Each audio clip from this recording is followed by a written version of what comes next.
All right, I'm here with Tyler Varnell. Hey, Tyler, welcome. Thanks for joining me today. How you doing? Doing great, Austin. Stoked to hang out a little bit today. Absolutely. It's been too long since we've done this. A lot has happened this past year, even. We were just chatting a little bit about your past year and a bunch of milestones that you've been crossing as an independent musician, which is super exciting to hear about. So, yeah, tell us a little bit about recap for us, like all of the cool things that have been going on in your world. I know there's a California Wedding Day Award, something about the knot. What was all of that stuff going on? Tell us about it. Yeah, okay. 2024 recap. Let's do it.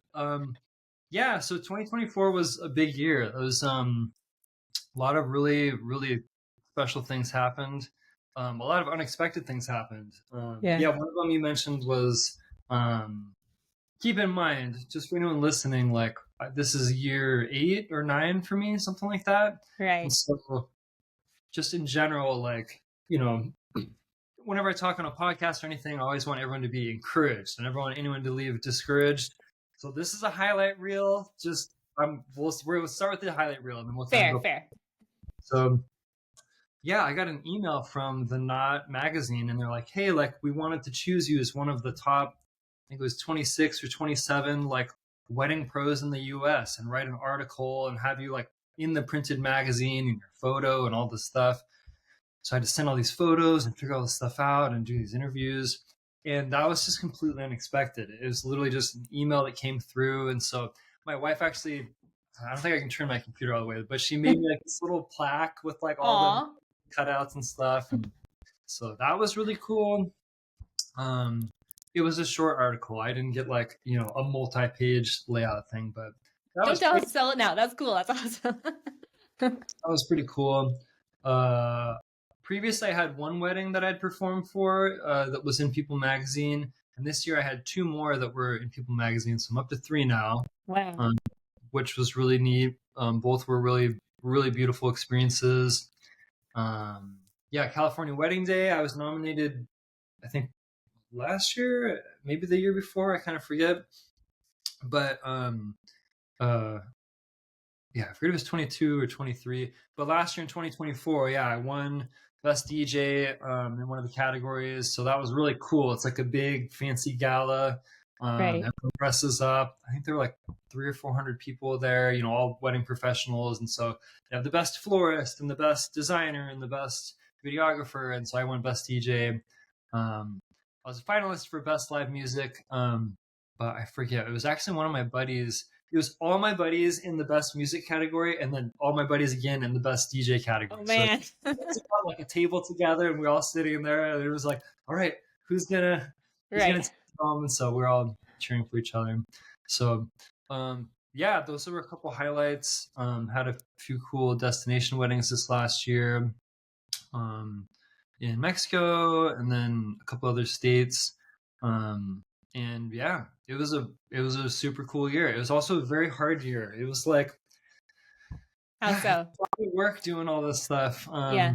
So yeah, we can talk about a variety of things, but that's the highlight reel again. Right. Like as just one of my mottos this year is to try to keep it chill. So keep it it's funny, we all go on our phones and it's like, oh, I'm going to post something. And then a bunch of stuff hmm pops up and you see everyone else performing for things and doing things. And you're like, oh man, like I'm not that cool.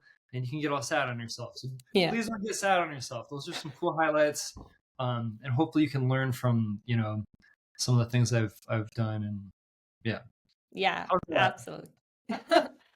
Well, it's been exciting to watch. I'm super happy for you, and it's awesome that you have a team of friends in the community that we all like to cheer each other on. And yeah, a highlight reel may seem like, oh man, like condensing all this into one little sentence can make it seem like it's not the whole picture. That's why I like having these conversations to give the full picture for everyone out there who's wondering like the how to get to that point type thing, Yeah. because yeah, it's not all sunshine roses along the journey. I'm sure you can attest to it's a Right.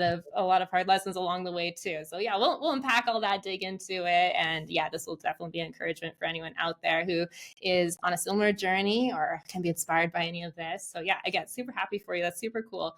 One thing that I've noticed about you and like anyone I talk to, it's like it's not even like I try, and it might just be the LA area. I'm serious, I'm not trying, but it's just like musicians are nice there, and they seem to like all support each other, be friends, and obviously like in the music work community, it's like what we're kind of trying to foster there too. But without trying, it's like the heart of like the community people. Like you guys just seem to really have a great support system there. How do you feel like that's helped you along the journey? The fact that your friends cheer each other on, like you're on that table, kind of like competing but cheering each other on. Like, do you think that's been a big part to how you guys have been able to grow together? Is just that attitude? I'd love to hear more about that.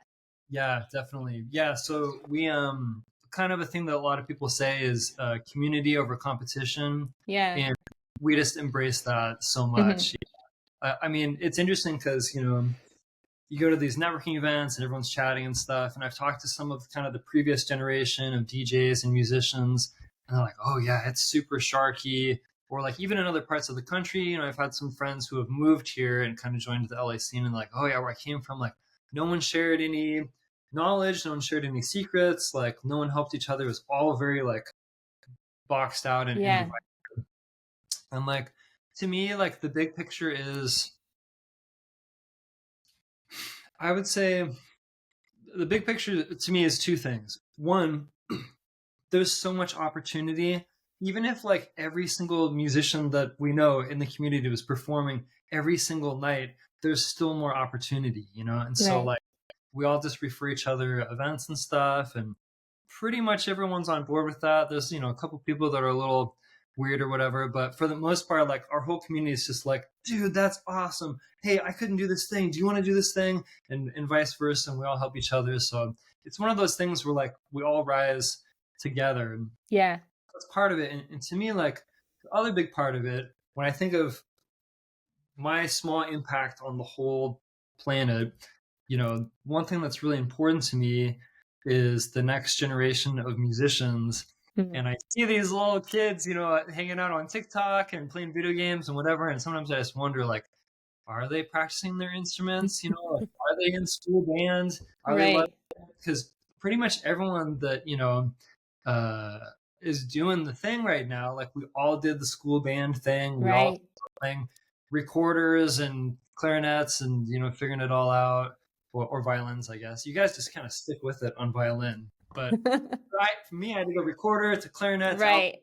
tenor sax, and so I think about this next generation and I just really want to inspire them because I know like with AI and with a lot of the technological advancements, I just picture like, oh, I want a saxophone solo. Let's make it different. Uh, Yeah, that's good. And I just get a little freaked out about that. And I yeah. know the joy that I experience and that we all experience in performing. And so Hmm. for me, like as much as we can help each other, all Yeah. like succeed and create these amazing experiences. And if I can help, coach someone up and their little cousin, sees their older cousin like doing these amazing things in music, and like maybe that little kid will see that and say, you know what, I want to be a saxophone player, I want to be a violinist, I Hmm. want to be a piano player, and see like it's a viable path.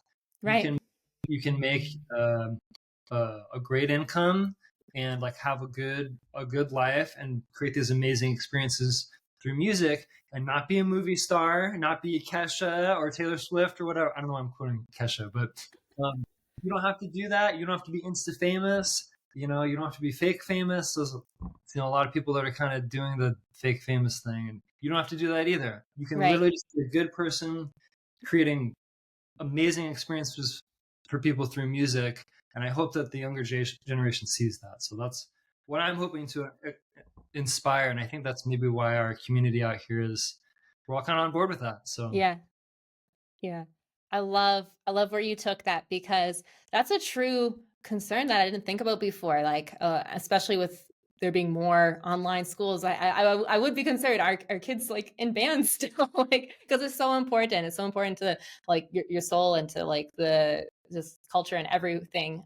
To have actual people performing music and not just like AI generated things. I think it would be like such a loss to have less musicians. So yeah, the more that we can encourage them together, and I think your story and like your heart to help musicians is definitely a part of that. And if we can pull together, but yeah, you guys in LA, you have a great community spirit. Would love to see more of that everywhere. Of like, and I don't know if it's a coincidence. Obviously, like in LA, people can be a little splurgy, but it seems like you guys do the best too. So there might be something to that as well. Or you do well, is what I'll say. Like you guys are helping each other, and it's not at a loss. It's you guys are all like the tide is rising all boats, like you mentioned. So it's Yeah. really, really cool to see. So yeah, more of that will definitely, I think, have a trickle down effect.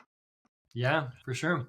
Yeah. So with that, like you've been on this journey, you said like 8 years, which or something like that, which is been here doing this for a little bit. What have you found to be like one of the best parts about being an independent musician? I know we just talked about your highlight reel, but what have you really enjoyed about the journey? I'd be really, really curious. Yeah, man, it's been a big journey. Yeah. I remember when I first started, like, I was so afraid. I was so scared. Because, whenever you start any business, it's a risk. Right. To me, this is just a business. This is like my heart and soul. Like, this is, Mm.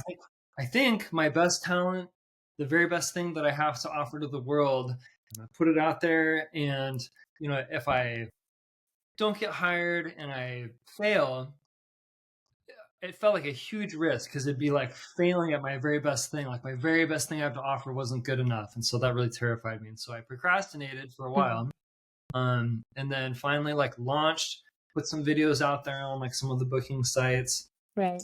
Not very good videos. Uh, yeah, it was like me in my living room.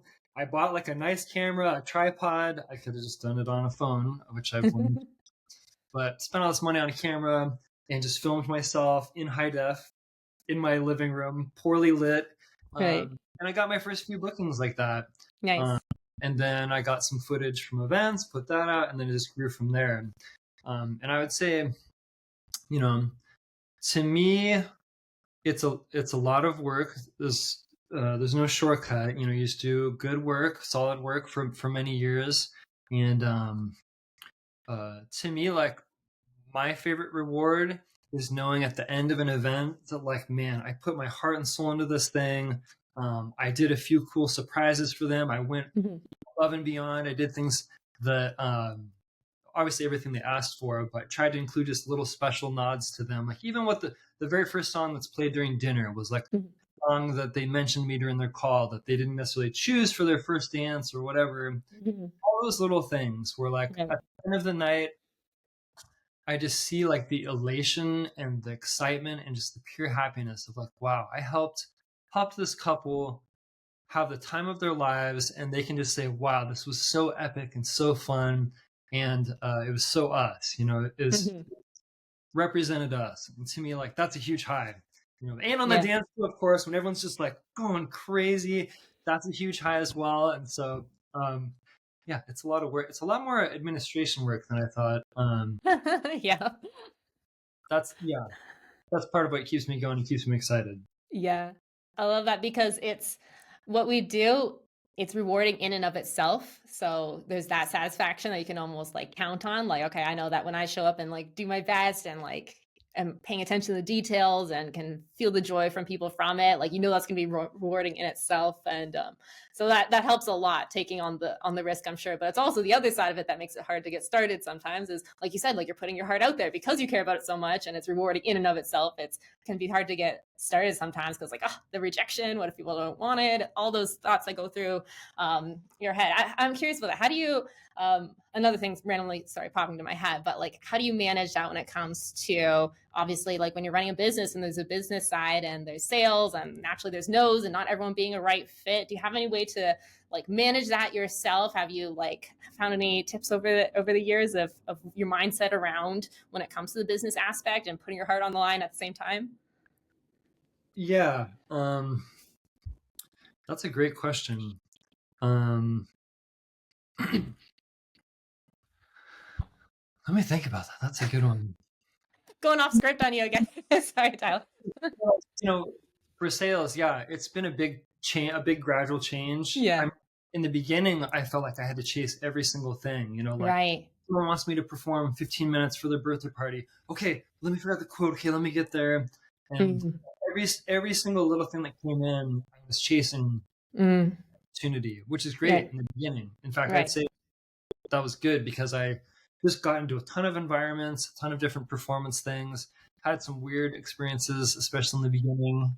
Um, and it was great because you kind of like cut your teeth, you get your experience, you get your boots underneath you, and it prepares you for like those bigger things to come, to where like I Mhm. was in a situation like this that was lower stakes, and this is what I did to fix the audio to make sure that it was all just right for this type of an environment, and it helps you succeed and shine in maybe a higher stakes environment. So um yeah, like as long as you can kind of compound those learned lessons, like you Right. keep kind of climbing. But nowadays, yeah, there's a lot of those. Mhm.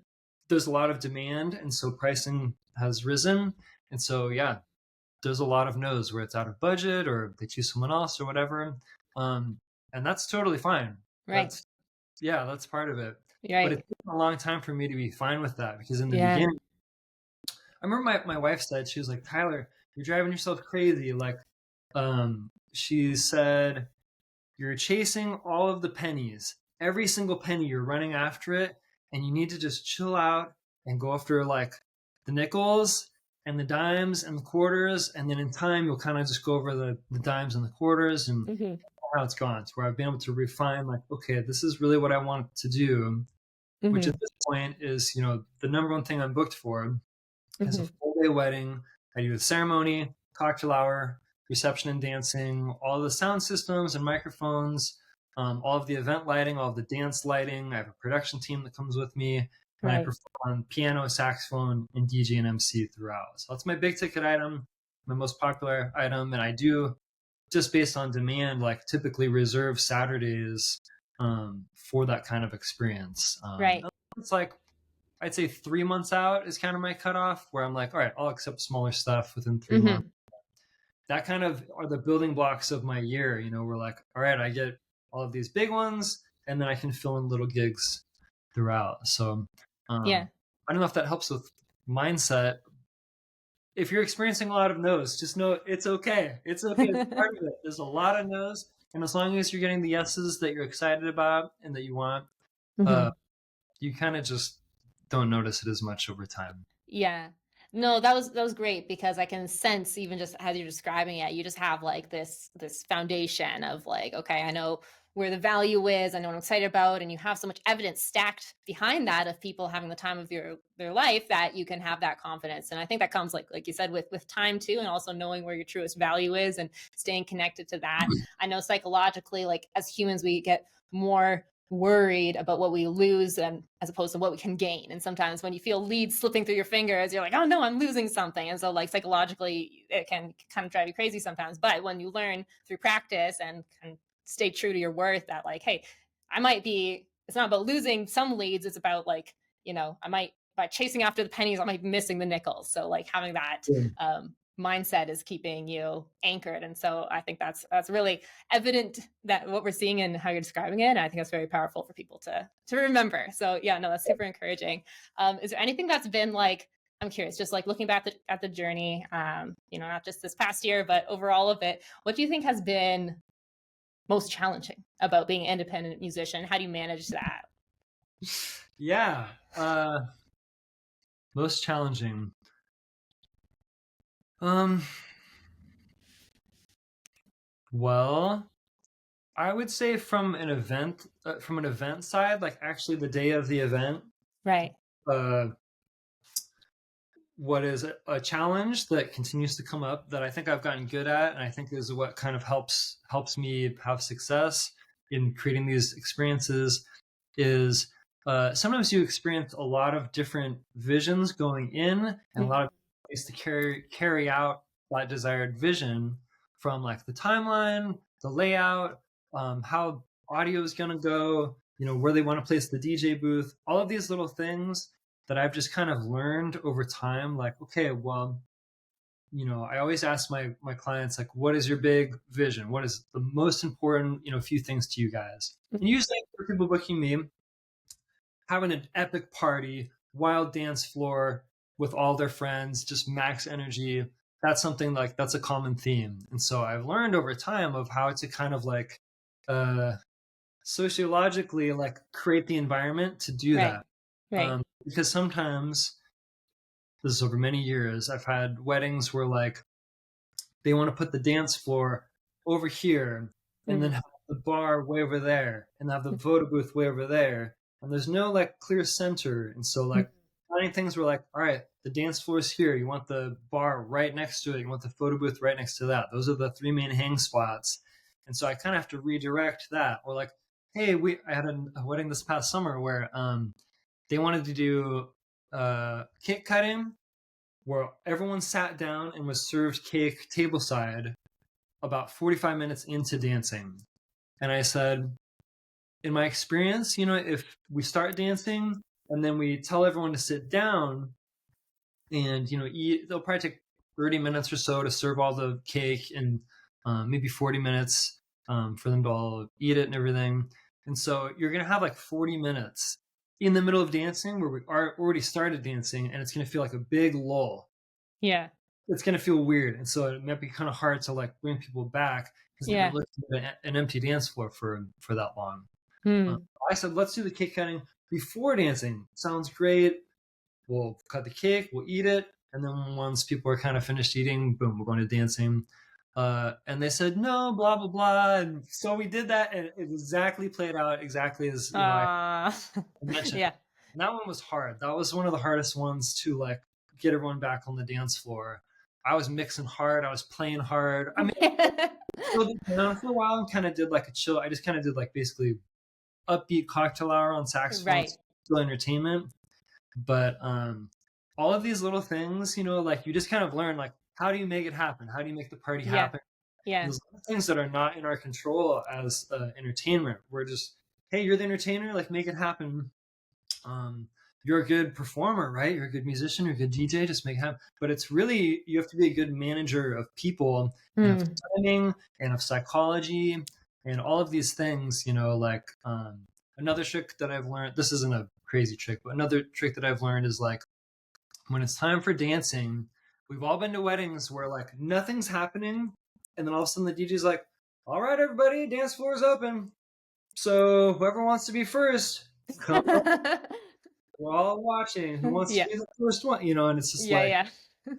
so like I've learned, and before I started DJing and MCing, I've worked with a ton of other DJs and MCs. And so I kind of saw all these different strategies. So now I have like a toolkit of a bunch of different ways to fill up the dance floor. My favorite one is to invite the bride and groom out. Usually I'll put it right up against like parent dances with like cake cutting, Right. parent dances, and then go right into dancing because then we have everyone's attention. Things are happening. I'll invite the couple out and I'll step out on saxophone and do like a romantic song. And then a little bit into it, I'll invite everyone to come out and join the bride and groom. I'll say something like, ladies and gentlemen, if you have a special someone with you tonight, our bride and groom wanting to invite you to come on out and join them for this first song. So come on out, join our bride and groom, blah, blah, blah. And then I'll go right back on. And what happens is people are like, honey, the saxophone, come on, it's so romantic. And the dance floor just boom, just Right. mega Yeah. fills. And then you drop in upbeat right at the end of that, no gap, just Hmm. dropping right upbeat at the end. And people got a warm up song. They got used to having live saxophone out on the dance floor. Right. You lured And him then in. start off with a packed dance floor. It's like Right. 80 to 90% of people are on the dance floor. And so then psychologically, it's like, wow, the dance floor is a success. It's packed. I want to be here. This is something I want to be a part of. The bride and groom are here. Da da da. I try to protect those first 30 minutes so that Right. sometimes the bride and groom want to run off and do photos or other things. And so Right. I say, hey, bride and groom, like, encourage you guys to be on the dance for the first 30 minutes. We're all here to celebrate you. It's Uh-huh. weird if you're here for the first, at least the beginning. And then sometimes they'll go do something and come back.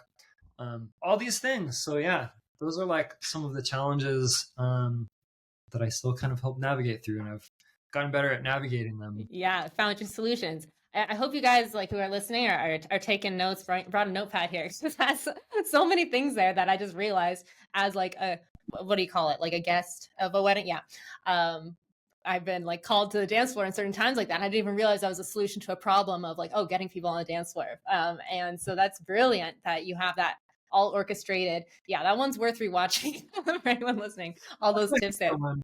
Yeah, there's Yeah. other ones too. Like some people who don't perform an instrument like that, Yeah. they can still do a slow dance, but having the Yeah. live instrument for that is like a big magnet. Right. You can also do like a group photo. Those can be a little cheesy because sometimes right after the photo, everyone just kind of wants to leave, anyways. Right.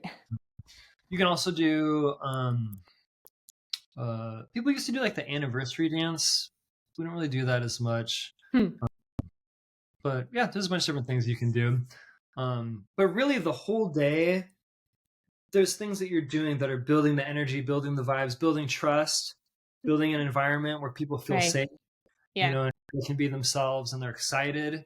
Um, like my whole secret goal is like, I want people to say, oh my gosh, I had way more fun than I even thought I was even planning to tonight. People I've had it's all the time where like I'll have brides and grooms say like, we've never seen this person dance and they never left the dance floor. That's how you know you're doing a good job. That's The whole incredible. day of you're if you're doing a full day thing, which that's my favorite thing, Right. you are like an artistic partner. Mm-hmm. Like you're driving the ship to take people on this journey that it's like a song or a book or a movie or anything. There's Mm-hmm. a journey and a story, and you want to end with like launching the rocket at Right. midnight. But there's things that you can do to really help provide more jet fuel throughout the day to get there. Right. So Right. not all high energy, even just like having microphones turned up loud enough and EQ'd in a way where people can hear the speeches and hear like the emotion in the voice of the mother of the bride or the best man. All of that is emotional fuel for like Right. big, exciting dance experience that people want. And so Wow. being an expert and really curating a really dialed in experience from the start to finish, it's all good work. Yeah. Yeah. That's incredible. I love like hearing you talking about it because there's so much like passion behind what you do. It's like an art form for you of how to like shape the energy in a room and be able to direct people, but make things just like authentically blossom at the right times. It's incredible, like all the details that go behind it and how you're able to like read the room. And I think, for any musicians out there, like who are interested in this type of thing, like having the live music aspect to the DJing is such a killer offer that I would love to see more musicians like tap into the power of that because of the experiences that you're creating. But that kind of like leads to what we're going with this because you recently taught a master class on DJing 101 and like making it approachable for musicians who are even like not tech savvy like me to be able to tap into this and kind of the benefits around that. You've also taught other master classes and just been doing incredible mentoring work inside of the community here. Before we go there, like I know that's one part of your world and also the weddings and just looking at the year coming up. Anything that you're excited for this year in particular before we go there? Sure. Yeah. Yeah. Things I'm excited for this year. Well, yeah, you mentioned, the music work community has been really fun. We've been doing that for, about a year, and I was excited to jump in. I love mentoring and I love supporting and encouraging people. And so that's been really cool. So I'm excited for that. Um, yeah, another couple of things I'm excited for this year is, I'm making some changes to the way that I do things, which is exciting. Um, Ooh, I have two little kids, as you right. know, 1 year old and 1 year old little boy, and then a 3 year old girl. Yeah. And man, the dad life, it is the best, and it is hard to manage like being a good dad and being the dad that I want to be and the husband that I want to be with running any business. Um, yeah, especially performing business where you're kind of answering emails during the week and you're performing on the weekends. And Right. so yeah, I this is still not officially released yet, but I've been working on my brand new website, so Right. that's gonna go live very soon. You can check it out at tylervarnell.com. And then I'm also had someone, so I worked with someone to help me design the website, and then through that designed a backend CRM, client relationship manager. We're using Dubsado, and so yeah, I've been doing that for a couple months and getting a lot of automations built in because Right. I've always done everything very manually. Right. And I think that's helped me to be very good at everything that I do because I have my finger on every single thing. I have fingers on the pulse on every Right. single part of the client experience. But it's been neat to kind of offload a lot that's in my brain into automating, Hmm. making it really personalized. Right. Um, Dubsado is good. There's a couple of things I wish it had. I could do differently through there, but it's been really good. And then secondly, I just hired my first administrative assistant. Ooh. Um, Exciting. they started in the beginning of January. Yeah. A longtime family friend, Yeah. and yeah, they've been helping with a lot of stuff. And that's been another exercise of like offloading all of the things in my head and all of my, kind of wisdom and how to really nail the client experience to Right. another person. Yeah. We've been creating like SOPs, standard operating procedures for everything. And Yeah. then times where she's like, "Hey, this wasn't totally clear." And so we'll go in and it's great to hear another perspective, and we'll dial them in and refine the Mhm. SOPs, and from responding to initial leads, sending contracts, how we kind of track everything in the back end. We're starting to get some social media stuff going as well, and trying to get a more like build the machine, get more content out more quickly that way. So I'm really excited about that because that's been one of the hardest things. Is like there's so much on my mind all the time Right. with any business owner of like being able to release and let go and not be on the clock. Um, and I feel like that's been a big journey. I think I've come a long way and I have more room to go. Uh, Right. but I try to just unplug after 5 and just be with, with the fam. And I'm excited. I'm excited for automation and for having a teammate that I can really. We're only 20 days in, 22 Right. days that I can keep kind of offloading to. So I'm excited for that. Oh my gosh, I didn't even know that you pulled the trigger on that. That's so exciting, Tyler. And that's going to be Yeah, huge for you in terms of giving you time back. What's that feeling like? Is there a little bit of like resistance in letting go of your baby in some areas? Like, okay, automations and other people. How do you navigate that? yeah, that's been the exact struggle is letting go of my baby. Yeah, of like Yeah. this thing that I've built, and I'm actually, but this Right. thing that I've built is very precious to me, and I'm protective of, and hard to trust, Yeah. someone with. And so, yeah, I've just had to like force myself. Like our last meeting was on Monday, and I was like, okay, today we're going to talk about how you can be proactive and enabled and empowered to like respond to leads. You don't need my Right. approval anymore. Just start getting in there, mark things that you want to take, and start doing it. And that was, it's Hmm. just it's a process. Right. Right. So I think finding someone that I trust is like That's the key. huge. Yeah. There's a lot of things where like they're in my email, they're in these different accounts, or my wedding wire, then all these different Right. things. So like the number one job requirement is like trustworthiness, and Yeah. so having a longtime family friend is really good. There's a lot of things people can teach, but if you're not trustworthy, it's hard to teach that. So Right. yeah, Yeah.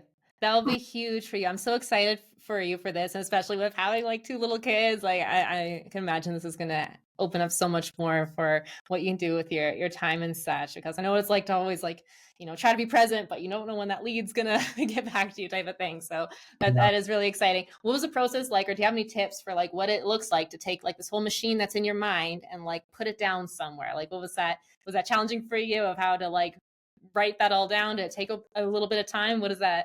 Curious, like if you have any tips on how that yeah, looked for you.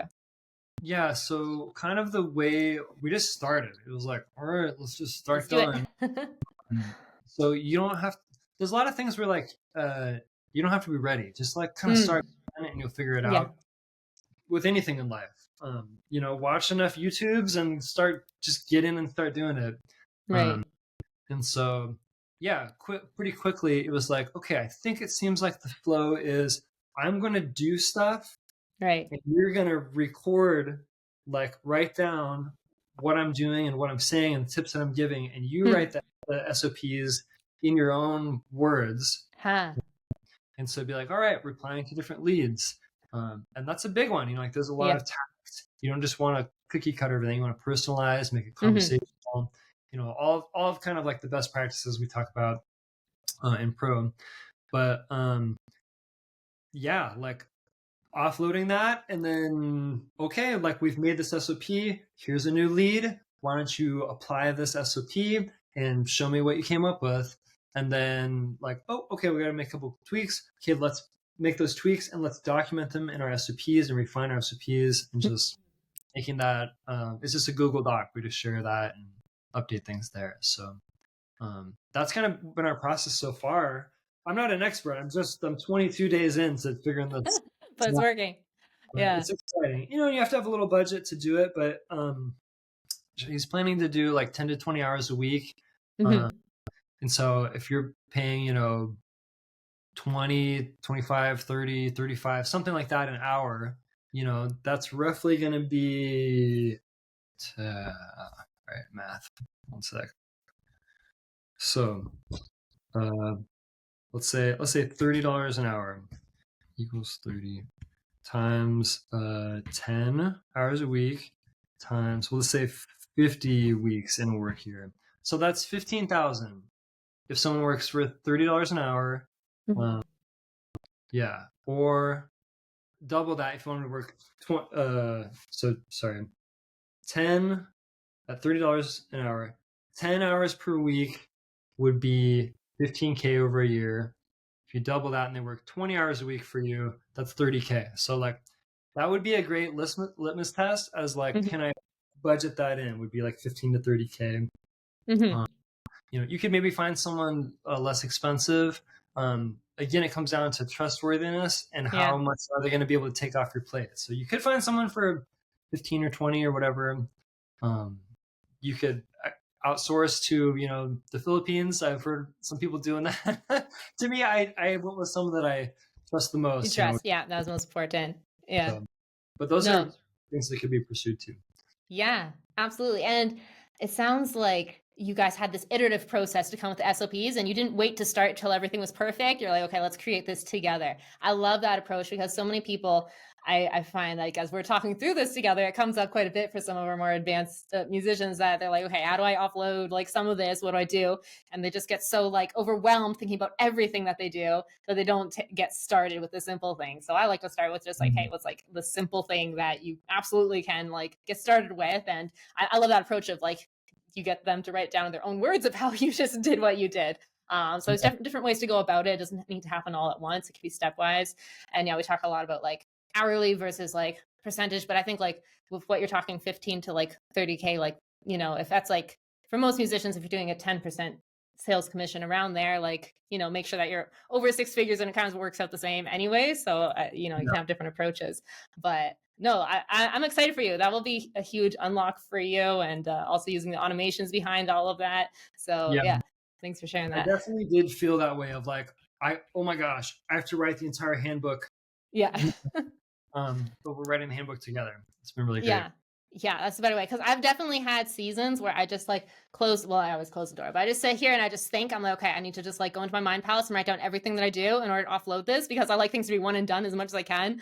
But it's so hard to do and it never works perfectly. It's always like something comes back where it's like, what about if this happens? Like, yeah, you're right. I didn't think of that. So, if you're writing out a process, it always is going to take some amount of iteration. So might as well do it together with someone who you trust. So yeah, that's an awesome approach. Keep us updated how that goes. So with your extra time is going to be extra, being able to be more present as a dad. Anything else you're looking forward to with that? Yeah, those are the development. main things. Yeah, that's amazing. To have another person on my team is, I have people on my team the day of an event. Right. Having another person to like reply to things. I'm even just thinking like what that's going to look like even a couple months from now. That'll hopefully. I have a lot of exciting goals, and so hopefully that'll free me up to pursue more of these pie in the sky things that I want to do. Absolutely. Yeah. Well, you hinted at DJing earlier. I did want to mention that. So what was I gonna say? It's funny because sometimes people will say like, "Oh, Tyler, you're making this amount, but that's just because you DJ." And things like that, which I get it. I hear you. So there's some people who, want to, uh, yeah, are more interested in the DJ thing, and some people who aren't.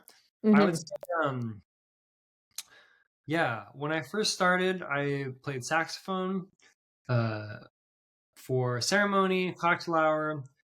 Someone asked me like, "Hey, do you ever play saxophone on the dance floor?" And I was Right. like, "Oh, I never have."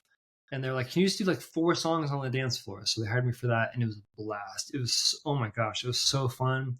I didn't know what I was doing. I was just kind of like playing and like, "Yeah!" So, um, but then that kind of propelled me into like I just started performing with a lot of DJs, Right. and kind of my progression was like I just noticed over time like I just had so many issues with other people's sound systems. Other people were emceeing in like a really weird or sometimes inappropriate way. Song choice, they were just doing really weird stuff choice wise. Where I was like, man, like, come on, I'm trying to like get us going, and you're just sinking the ship. Not working with you. Yeah. It was more of like it's more like I think that I can carry us to the destination Hmm. better and more easily if I just learn how to DJ and MC myself. And so Right. kind of just jumped in and started learning. And yeah, now obviously I'm doing the full day production, and it's a lot. It's a lot of organization.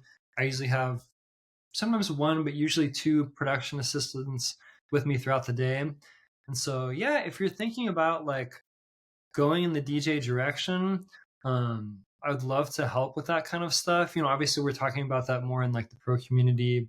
And I did do that the masterclass. Masterclass. Yeah. Actually, that would be a good thing to check out. If people are, okay, I'd say if people are curious about pursuing the musician DJ route, the masterclass is really cool because I talked about like in the simplest, most easy form. I'll just give you a little preview. In the simplest form, like you can kind of start marketing yourself as a violin DJ or a saxophone DJ or a Right. whatever DJ. Um, uh, and that kind of just signals to people that like, oh, they must provide sound equipment and microphones. And you could even like when I first started, I did this a couple times, and I do have friends who do this as well, where like they'll just set up an extra sound system and just do like Spotify stuff for like a birthday party. That's a great starting gig. Is like a birthday party Hmm. where guests arrive, you play your instrument as you normally do, like cocktail hour vibes. Um, then someone wants to make a birthday speech. So you got your speaker, you got your microphone, you provided that. And then we just want like kind of upbeat, fun music for the rest. So you just put on Spotify. And then maybe at the end, or like later, you can do a couple more sets, like a 30-minute, kind of your most exciting stuff.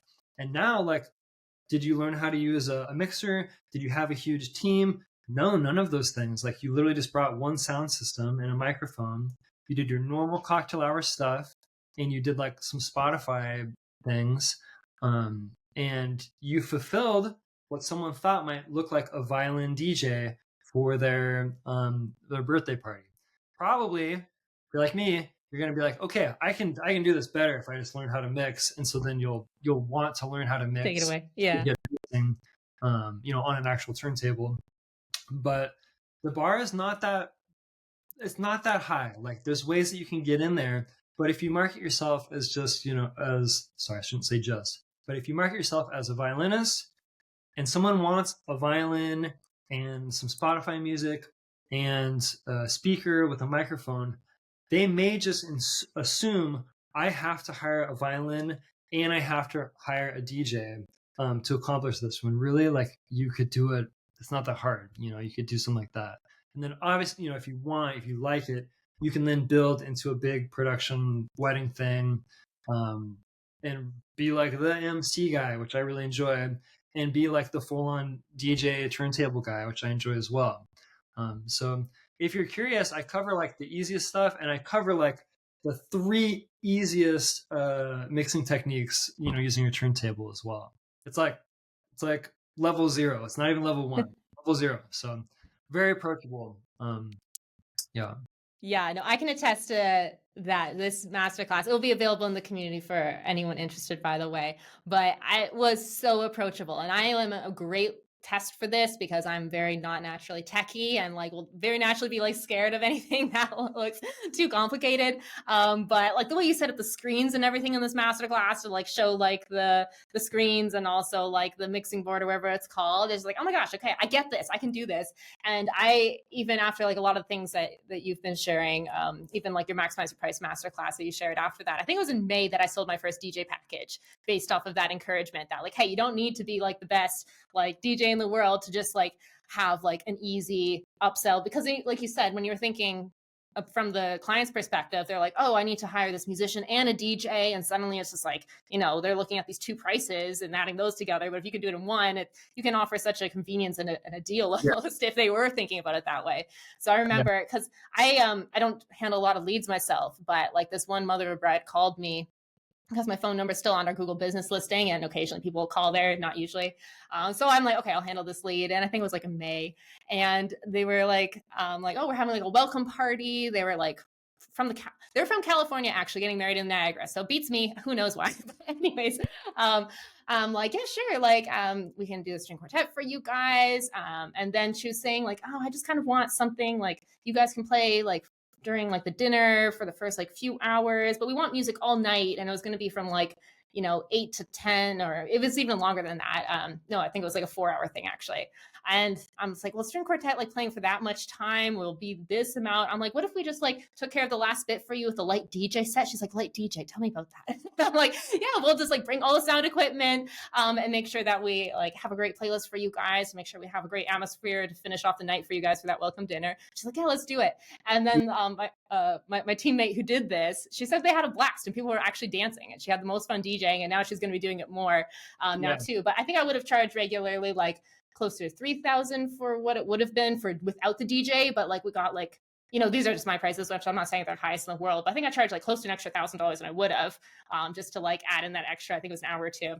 I can't remember exactly, but yeah, it's like an easy thing for people to say yes to if you could just like have this convenience factor. And then if you're interested in like, simple things to be able to do some legit mixing, whatever it's called, like this masterclass, Tyler broke it down so simply, and like it was so fun. And also just the little tips that you dropped all over the place about like, oh, this song always hits well, like and like your big point was like, hey, it's like your biggest job is to play the right song at the right time. Like it doesn't need to be fancy. It's like, that's so reassuring. So yeah, it was I think one of the most fun master classes we've done together. So we're still learning from that one and unpacking it together. But yeah, lots of people are getting something from it. Set up for that. I had like all these lights and cameras and all these things so you could see what my hands were doing and then what was going on the screen.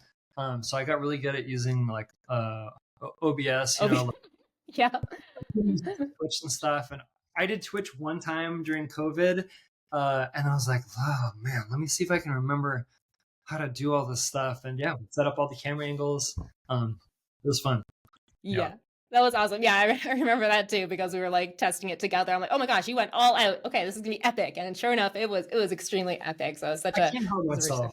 I'm gonna do it all out, Yeah. I was like, what am I gonna do? Like, hey, here's my controller. Like, no, we're gonna do this right, Yeah. Multi-medium. It was cool.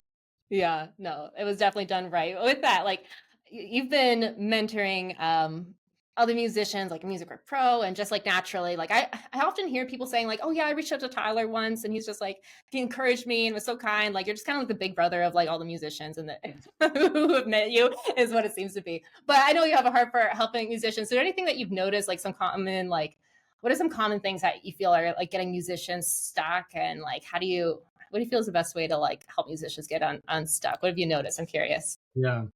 That is so sweet. That's like the big brother. Wow. That's like, I am a big brother. I have a younger brother. It's true though. Like literally, like because people talk to me because like I have a community, so they're just like, oh, she wants to like make community. I'm gonna chat, and I love people talking to me, so it's great. But whenever they mention, oh, I saw your podcast with Tyler. I talked to Tyler a few years ago. He was so encouraging. It's like I hear it all the time, and I'm just saying. But anyways, a lot of people send me like DMs and stuff or emails or whatever, and they're like, hey, like I'm just starting out, blah blah blah, and whatever. I just can't help it. I just want to help it's my master vision of the whole world. So I just want to help musicians succeed, so that we're not like the last generation of real musicians. Right. I guess maybe I don't think it's fear based, but maybe it's the stakes are high. I just love musicians. Like, you know how it is. Like, as soon as you start talking, it's like, oh my gosh, we're the same. Like, so I can't help Yeah. it. Okay, the question was, what are tips? Oh, yeah, some things that you've noticed, like, keep musicians stuck, and any tips that you feel get Getting them stuck. unstuck. Yeah. Anything like that. Yeah. So, I mean, there's like a lot of different things. Musicians we're funny creatures, you know. Like, where I think maybe this will sound weird. To me, I feel like I'm like full music brain, like artsy, like what all of this means, and like deep. And I'm Right. also half really analytic. Like, I have a finance Mm. degree from Pepperdine, and I was like Mr. Math guy in high school, and always did really well in school. And so I'm, very organized, have a business background. And so I'm like both, where I'm like very analytical and very expressive, and artistic. But I think a lot of us are like all of this. They're like this much artistic and like this much of like, business, and like Yeah. being nice and all of those things. And so not everyone's different, but there's like, I would say, growing and getting unstuck as a performing musician. You got to kind of pivot around, and you got to kind of keep building the like 20 different components of your business simultaneously. Like, Mhm. for example, like getting reviews. That's one of these 20 little things. And so you're just kind of asking for those reviews, building up those reviews, asking people to copy paste them onto other sites, Mhm. having nice photos of yourself. That's another one. Having a URL, even if you don't have a website. For example, let's say you want someone to play saxophone for your wedding, and you reach out to a few different people, and someone replies from Tyler at tylervarnell.com, and someone replies from tylervarnellmusic at gmail.com, and Mhm. someone replies from Seattle Seahawks fan 7755 at AOL Right. or whatever. Like, who's the most professional? Yeah. And it's $6 a month to get a Mhm. Gmail thing. Yeah.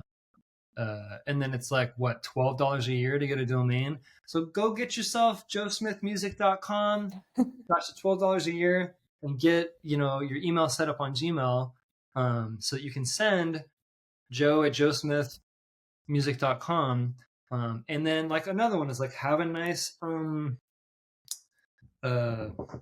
what's it called, signature at the bottom of your email. Has a Yes. photo, smiling, has a little description, puts maybe a couple awards or a couple, nice venues you've performed at. That's another thing. Anytime you perform at a nice venue or for a nice client, boom, that goes on the Instagram description. So it says Tyler Varnell, saxophone, piano DJ, performed at Ferrari and Mercedes-Benz and whatever. Get those things on there. Those are all credibility pieces. And if you just keep everything stagnant, you're going to keep getting what you're getting, And so, Right.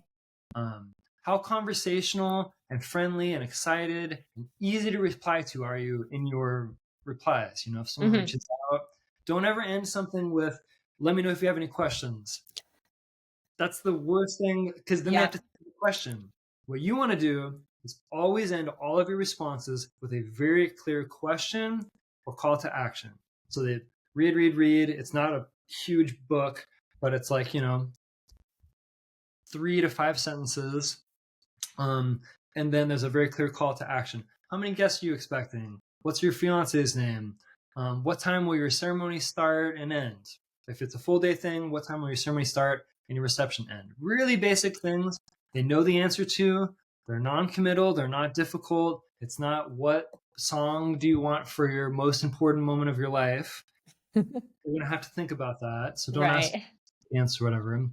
But yeah, like there's a million things you can do to be slowly improving. And so yeah, like that's what's been really nice about the music work community, is like we're all able to ask each other these questions, and like people are asking all the time, like, hey, like I was thinking of doing this for my Instagram or my website or this email I'm sending out or this flyer that I'm making, and we can all kind of like help cover the blind spots so Mhm. that you all of those 20 things slowly building, then 8 years later, yeah, like maybe you're performing some really wild stuff.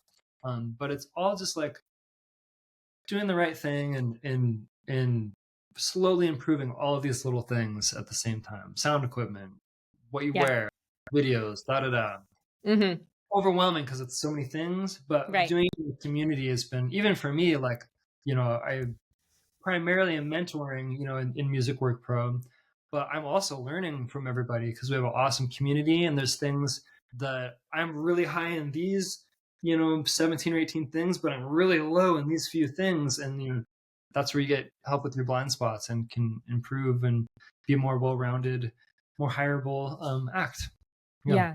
Absolutely. I love how you mentioned that and how the community is helping find those blind spots because the email signature, like you're so great at like these really sharp like tips that are like, why didn't I think of that? They're so like obvious blind spots, but for some reason those ones that you mentioned are so common. But yeah, the email, it's like this is where the sale is happening. That's like the impression they're having of you right before they say yes in a lot of cases. So it's like, yeah, having your own domain, but also that email signature, like just little things like that. So yeah, we pass these tips back and forth to make sure that things are sharpened up. And you've been a huge part of that, like sharing so much inside of you've been since really day one in the free music work community, just like there, just like rooting other musicians on, helping them tips, and also like mentoring a music work pro now. It continues to be so much that you're sharing, and we're helping each other. So I appreciate having you there, and I'm really thankful for your contribution. Is there anything with that? I'm curious. Is there anything that sticks out to you that you really enjoy about the community? Anything that you're excited about in there coming up in the future? Yeah, I mean, I wish I could be more active in the free one, but I kind of, like people are paying to be in the pro one, and so I'm trying to like, provide value there as a mentor. Um, but I would say, yeah, like it's helpful for me as I like pursue new ideas and things that I haven't done before, and I have thoughts about, like putting albums out soon and Right. a lot of exciting things. And so I'm excited to have like a community to be working through that because some people in that community have done those things and I haven't done those things. And so Hmm. like we just had that one with the Spotify guy who has like a gazillion Spotify things. Right. I was gonna be like a young hotshot dude, and it's this mega old like OG piano guy that just puts out baller piano Yeah. arrangements on Spotify, and he just figured it out. Yeah. And it's not like any of this hokey fake stuff. It's just Yeah. real stuff. And I just love that. There's like so much noise of like just fake stuff out there. Like it's really Hmm. refreshing to be in a community where it's like, hey, like these are normal, real people, like Yeah. really doing the real thing. And you don't have to stand next to a Ferrari that you rented for 10 minutes like you're making it. Yeah. I love that. I love that you pick up on that too, because yeah, there's so much fake out there, and it's just we're helping each other polish our presentations and show up our best and be our best, but it's got to be real. And so that's like Yeah. down to the heartbeat of what we're all doing together. Is like, okay, this is something that's genuinely worked for me. If it works for you, cool. And like we're able to pass those things back and forth. So yeah, it's been a pleasure having you on the road with or on the journey with us together. With that, like we mentioned, we were teasing all about this DJing. It's called DJing 101 Masterclass that Tyler shared. The great news is that if anyone wants to snag that, we'll share a link in this post in the community. If you're watching this in the community, if you're watching us on YouTube, then there'll be a link to join the community to check out that masterclass. Because this one, again, if you're a musician who's just like, especially if you're thinking about going down that path to be able to raise your rates and offer that add-on for your clients of DJing, if that's something that interests you, like definitely look into it and it will make it so approachable if you check out this masterclass. So definitely check that out in the links below. Who do you think, if we could just like summarize, because it's not for everyone, who do you think like that type of masterclass would be good for somebody to check out? Like who would be a good fit to check that one out? Yeah, I designed it for like absolutely zero experience. Like I've been thinking about this. I'm interested in moving on this direction. It starts from there and goes from like literally level 0 to like level 1. It's like very, very intro. Yeah, I hint at some like best practices and things that I've just learned, like the psychology stuff we talked about. That's applicable to anyone, whether you're a super experienced DJ or if you're like, no, I just want to like stick with just performing on an instrument. Yeah, like all that psychology stuff really applies to everyone. But I'd say, yeah, level 0 to level 1. Yeah. Yeah, perfect. Even for someone who isn't sure if they want to do it and just needs like a little to know a little bit more about the world and specifically from an approach of being a musician, I think it's a Yeah. great class to check out to kind of give you some confidence and more information of like you can do this. So yeah, Yeah. definitely anyone would feel welcome to check that out. But yeah, we've covered a lot here, Tyler. This has been incredible. Thank you so much for jumping on the pod today. So yeah, looking forward to sharing this with the rest of the community. Thanks again for being here, and we'll do it again sometime. Sounds great. Yeah. I just want to end with community over competition. It's all about Amen. community. Let's all do it together. There's no reason to do it alone. Yeah, and it's more fun together. So Love that. Awesome. Thanks so much, Tyler. All right, that's the pod.